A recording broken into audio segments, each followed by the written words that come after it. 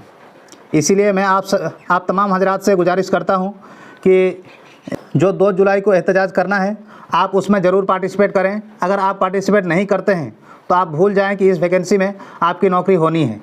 ये लोग सिर्फ़ और सिर्फ लोगों के साथ धोखाबाजी कर रहे हैं और आपकी ज़िंदगी के साथ खिलवाड़ करना चाह रहे हैं। इसीलिए मैं आप सभी हजरात से गुजारिश करता हूँ कि आप लोगों को अगर ये नौकरी चाहिए तो ऐसे घर के दुश्मन की बातों को नहीं मानना चाहिए। अगर आप मानेंगे तो ये वैकेंसी आपकी रद्द होके रहेगी और ये रद्द करवा के रहेंगे। इसीलिए मैं आप सभी हजरात से गुजारिश करूँगा कि जो आप कहीं भी हो, चेन्नई में हो, दिल्ली में हो, बेंगलोर में हो, बिहार में हो, कहीं पे भी हो, 2 जुलाई को आपको किसी भी हाल में पटना पहुंचना ही है।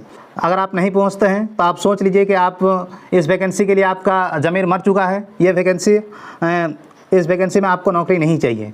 तो मैं बहुत ज़्यादा बातें नहीं करूंगा क्योंकि ज़्यादा बातें करने से कोई फ़ायदा है नहीं। इसलिए मैं आप सभी लोगों से दरख्वास्त करूंगा कि आप लोग इस मुहिम को ज़रूर कामयाब बनाएं और ऐसे घर के दुश्मन को आगे बढ़ने नहीं दें, नहीं तो आपकी ज़िंदगी में ये तूफ़ान ला सकता है और आपकी ज़िंदगी को बर्बाद कर सकता है। अस्सलामु अलैकुम व रहमतुल्लाहि व बरकातुहू।